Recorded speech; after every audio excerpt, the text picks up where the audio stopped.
Meu nome é Amilcar Tanuri, sou médico virologista, chefe do Laboratório de Virologia Molecular da UFRJ e vim hoje aqui falar com vocês sobre a situação da pandemia de Covid-19 no mundo e no Brasil e todas as novidades e perguntas e inquietamentos em relação a essa pandemia.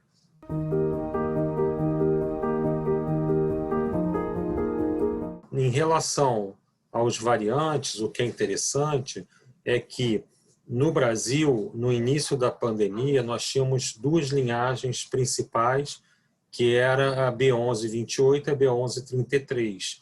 E elas foram causadoras da primeira onda da pandemia e depois houve um decaimento, né, aqui no Rio de Janeiro e lá para o mês de outubro começou a aparecer um variante da cepa 28, né, da B1128, que nós chamamos de P2. Aliás, esse variante foi a primeira vez identificado aqui no laboratório e depois foi identificado em vários estados do Brasil, também no exterior. Hoje ele é um variante muito prevalente.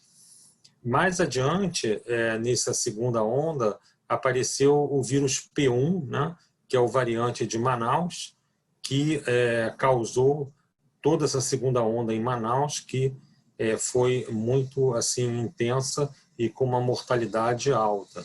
Esse vírus P1, esse variante P1, também é derivado do B1128, mas ele é um variante que separado do P2. Então, o 28 deu origem ao P2 e ao P1, embora o P1 seja diferente do P2.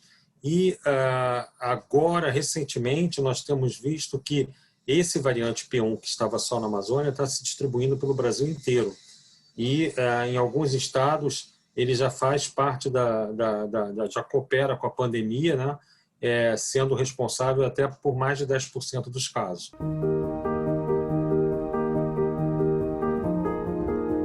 Um tema também importante nessa pandemia, que veio com essa segunda onda de casos, são os casos de reinfecção.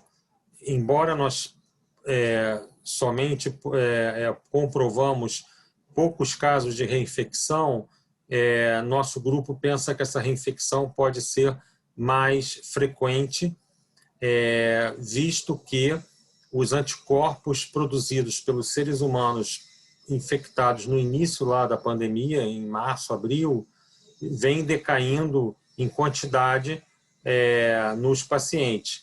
Nós vimos a queda paulatina do título, da quantidade de anticorpos que a pessoa produz. Então, isso é um substrato para o aparecimento da reinfecção. Por quê? Se a quantidade de anticorpos nos pacientes que a gente chama convalescente caíram muito, eles não conseguem mais bloquear a infecção e aí você consegue ter uma reinfecção. A gente tem que separar muito bem a reinfecção da reativação, porque tem pacientes que tiveram Covid 2 meses atrás e depois aparecem com sintomas parecidos com Covid, e em alguns casos com PCR positivo. Esses casos, geralmente, são a reativação. A pessoa estava com o vírus persistentemente localizado em alguma parte do seu corpo, que depois ele volta a se multiplicar quando o título de anticorpo desse indivíduo abaixa. Então, os dois fenômenos, tanto a reinfecção como a reativação, demonstram que a imunidade para o vírus ela não é tão duradoura, né? Isso é um problema para a gente. Inclusive na questão das vacinas.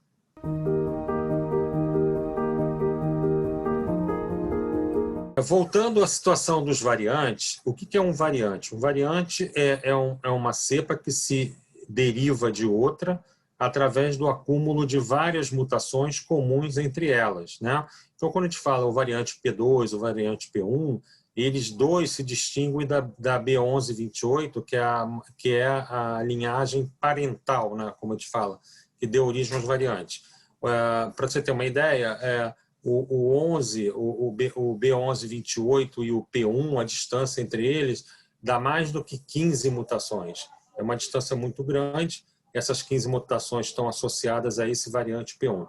Já o P2 daria umas 8 mutações. Então, eles são distinguidos pelas mutações e também algumas dessas mutações, é o que preocupa toda a comunidade científica, elas ocorrem numa região do vírus muito importante para a resposta imune e principalmente para o ancoramento de anticorpos neutralizantes, ou seja, os anticorpos que bloqueiam a infecção do vírus.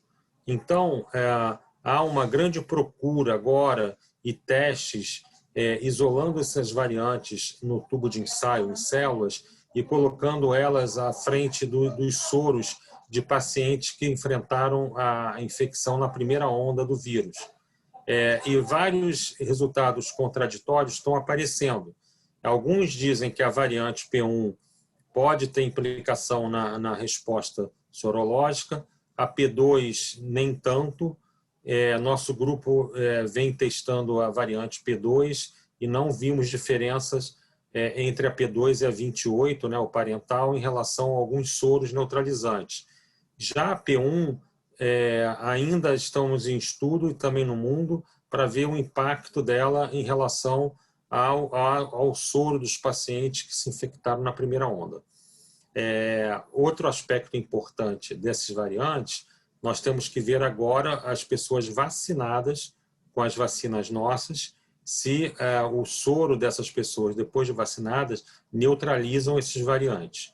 Isso tudo são perguntas que a gente ainda não tem como responder.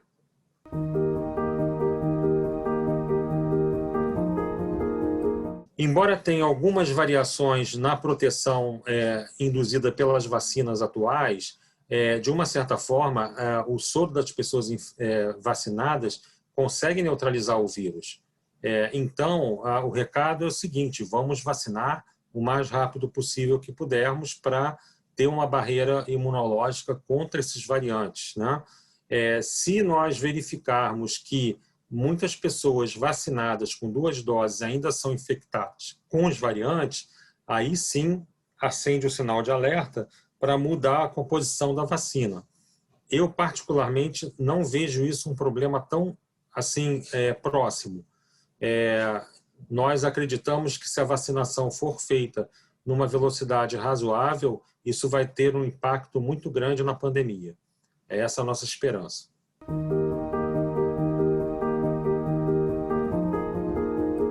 Em relação à questão da vacina ter impacto na pandemia, nós temos alguns países que a vacinação está ocorrendo numa velocidade ótima, né? Que nem Israel, que já vacinou 70% da população, e a taxa de incidência vem caindo. Isso a gente vai ter que avaliar com mais cuidado, mas já é um resultado muito bom. Mas um último detalhe em relação às variantes. A maneira de conter o espalhamento do variante é a maneira de conter o espalhamento do coronavírus como um todo. Ou seja, vamos continuar usando máscara, lavando as mãos, usando álcool em gel. É isso que é importante. Então, não vamos aglomerar e vamos tentar diminuir o máximo a circulação desses variantes em nossas cidades.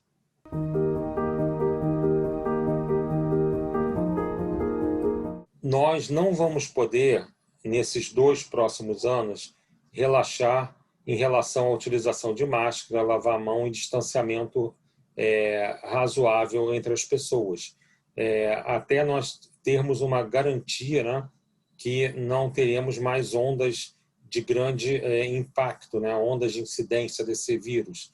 Então, o que é o ótimo é a gente ter a cautela de manter esse distanciamento e os cuidados que a gente chama essas regras de ouro, né? Então, isso é importante para a população. Não se aglomere, né? Utilizem máscara. Vocês podem ir a locais depois da vacinação que tenham pouca aglomeração. É possível a retomada da vida de um certo grau de normalidade sem fazer aglomeração. Esse que é o recado que a gente tem que transmitir.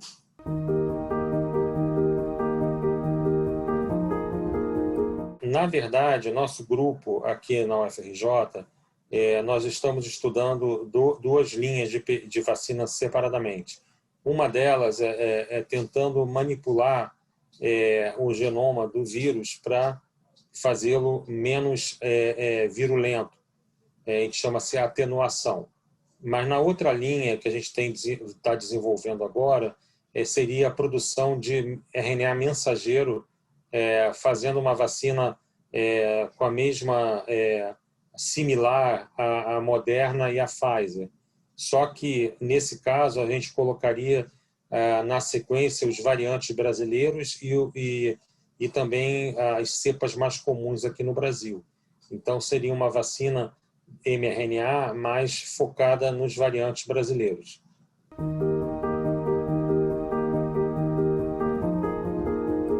A vacina de mRNA já iniciou e a gente já está começando a construir, como a gente chama, os genes que vão dar origem ao RNA mensageiro, e nós pretendemos já estar testando em camundongo daqui a 2 meses e em hamster daqui a 3 meses para completar a prova de conceito dela. Depois tem um caminho a ser percorrido até você poder chegar aos testes clínicos. Mas isso nós estamos tentando acelerar com parcerias com empresas farmacêuticas brasileiras para acelerar esse processo.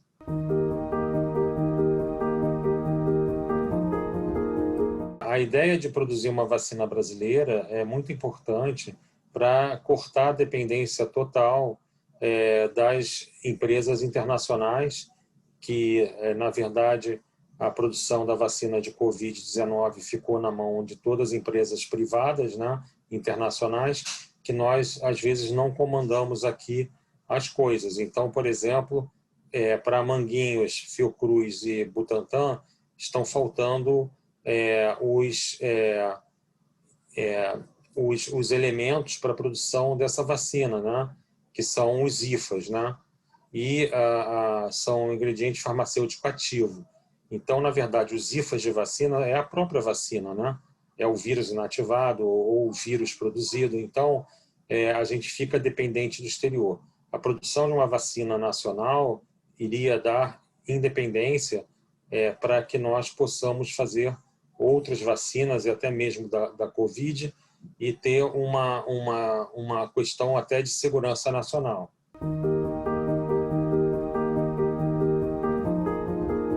Nós aqui do Laboratório de Virologia Molecular, nós tivemos a chance de avaliar vários testes de antígeno. Eles não foram produzidos por nós, mas por outras, por empresas, principalmente estrangeiras, e nós avaliamos o desempenho desse teste através de uma ONG de Genebra ligada ao OMS chamada FIND.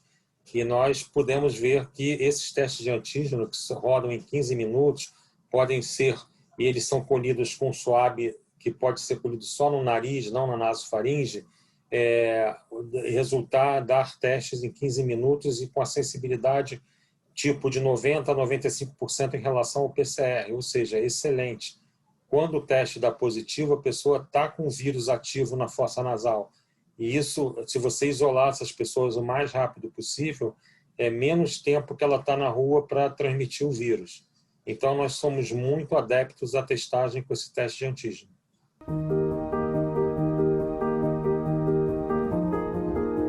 O coronavírus, que tudo indica, ele vai entrar no rol dos coronavírus de resfriado, né? Que nós temos aqui já vários, que já foi identificado desde 1960, e esse coronavírus vai ser um coronavírus mais patogênico que aqueles do resfriado, mas vai começar a acontecer de maneira sazonal. Nós vamos ter que tomar a vacina, talvez, de ano em ano, ou de 2 em 2 anos, nós não sabemos. Então, esse é o mundo pós-Covid, né? E vamos ter que continuar utilizando máscara e tomando os cuidados gerais. Basicamente é isso.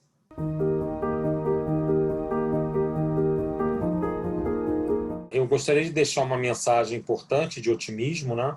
E acreditar na ciência. Vamos utilizar a vacina. A vacina vai ser um instrumento importantíssimo para a gente. Vamos tomar a vacina, vamos testar mais, vamos tentar descentralizar o teste. Eu acho que são esses os preceitos para a gente retomar a uma vida quase normal. tá? E continuar utilizando máscara e os cuidados gerais e não aglomerando. Então seria isso mais ou menos, e boa sorte para todos.